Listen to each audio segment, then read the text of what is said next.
क्या कोरोना का इलाज हवा में ही हो रहा है? दुनिया भर में लाखों और हमारे देश में हजारों लोग मारे जा चुके हैं। ऐसे में इसका जो उपाय किया जा रहा है उसके पक्के सबूत हैं या नहीं?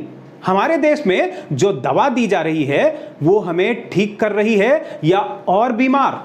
सरकार ने इस दवा को ऑफ लेबल बताया है। क्या है इसका मतलब?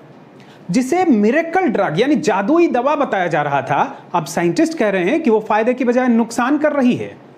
तो ऐसे में क्या होगा हमारे इलाज का तरीका? क्या करेंगी सरकारें? और क्या करेंगे अमेरिका के राष्ट्रपति ट्रंप, जो पहले से ही इसे रोजाना ले रहे थे? और हमारे उन डॉक्टर नर्सों का क्या होगा जिन्हें प्रोफिलेक्सिस के तौर पर यह दी जा रही है, यानी बचाव के तौर पर? कोरोना की पहुंच से हम में से कोई दूर नहीं है। हो गया तो इसकी एक खास दवा तय की गई है, हाइड्रोक्सी क्लोरोक्विन। हमारे देश में यही एकमात्र दवा है। दूसरे देशों में भी लगभग यही हाल है। बनती सबसे ज्यादा भारत में है और इसीलिए दुनिया भर में इसकी मारामारी है।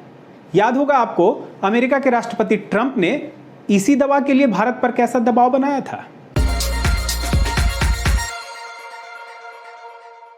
सबसे पहला सवाल यह उठता है कि भारत में हम पर इस दवा के इस्तेमाल का आधार क्या है। 31 मार्च को भारत सरकार ने इस दवा का उपयोग शुरू करने से पहले ही कई चीजें स्पष्ट कर दी थी।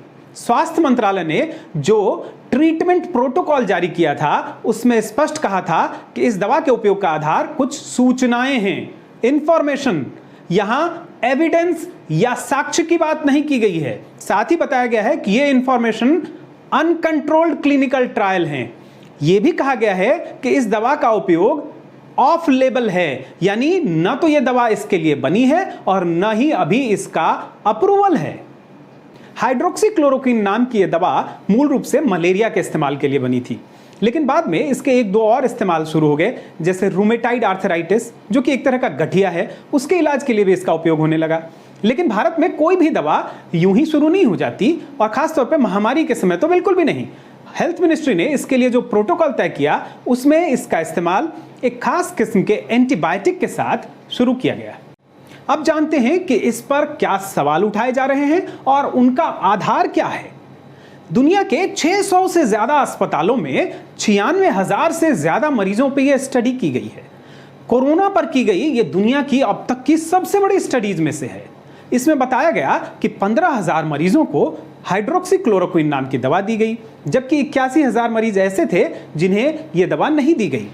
हाइड्रोक्सी क्लोरोक्विन दवा दी जिन्हें गई उनमें मरने का प्रतिशत ज्यादा था, साथ ही उन्हें हार्ट कॉम्प्लिकेशन भी ज्यादा हुए। यह रिसर्च प्रकाशित हुआ है लैंसेट में, जिसे हेल्थ रिसर्च का दुनिया का सबसे प्रतिष्ठित जर्नल माना जाता है। इसमें रिसर्चर्स ने कहा है कि जिन लोगों को यह दवा एंटीबायोटिक के साथ दी गई थी, और भारत में भी यह दवा एंटीबायोटिक के साथ ही दी जा रही है, उनमें 8% लोगों को हार्ट रिलेटेड कॉम्प्लिकेशंस हुए, यानी उनकी हृदय की गति या तो बहुत तेज हो गई या बहुत घट गई। जबकि जिन लोगों को यह दवा नहीं दी गई थी उनमें 0.3% ही ऐसे कॉम्प्लिकेशन हुए। इनका कहना है कि जब तक इस दवा को पूरी तरह सुरक्षित और प्रभावी नहीं मान लिया जाए, इसका इस्तेमाल कोरोना के इलाज के लिए नहीं किया जाना चाहिए। भारत में जो सरकारी संस्थान है, गवर्नमेंट इंस्टीट्यूशंस हैं, उन्होंने कहा है कि ये जो नए एविडेंसेस आए हैं इनको देखेगा और ट्रीटमेंट प्रोटोकॉल की रिव्यू करेगा, समीक्षा करेगा। साथ ही आईसीएमआर ने कहा है कि प्रोफिलेक्सिस के तौर पे जो डॉक्टर नर्सों आदि को ये दिया जा रहा था वो जारी रहेगा। उनके अपने एविडेंसेज हैं जिनके आधार पर इसे कंटिन्यू किया जा रहा है, और न सिर्फ कंटिन्यू किया जा रहा है बल्कि इसे अब फ्रंटलाइन हेल्थ वर्कर्स जो हैं, यानी आशा कार्यकर्ता या आंगनबाड़ी कार्यकर्ता, उन्हें भी ये दिया जाएगा। इसके बावजूद फिलहाल आपको घबराने की जरूरत नहीं है, क्योंकि इसी ट्रीटमेंट प्रोटोकॉल की मदद से भारत में लगभग 97% मरीजों को पूरी तरह ठीक कर लिया जा रहा है, और ये दुनिया के औसत से भी काफी अच्छा ही है। साथ ही यह भी समझने की जरूरत है कि इस दवा का इस्तेमाल करने वाला भारत अकेला देश नहीं है, न ही यह रिसर्च कोई अंतिम सत्य है, क्योंकि विज्ञान में कुछ भी अंतिम सत्य नहीं होता। WHO के नेतृत्व में दुनिया भर के देश जिन 4 तरह के प्रोटोकॉल पे काम कर रहे हैं उनमें से एक ये भी है। हमें यह भी नहीं भूलना चाहिए कि ये जो स्टडी आई है ये एक ऑब्जर्वेशनल स्टडी है। इस स्टडी में क्या होता है कि आप ये तय नहीं करते कि कितने लोग किस अनुपात में रखे जाएंगे, बल्कि जो अवेलेबल डेटा होता है उसको ऑब्जर्व करते हैं। अंतिम नतीजे पर पहुंचने के लिए हमें कंट्रोल ट्रायल का इंतजार करना होगा।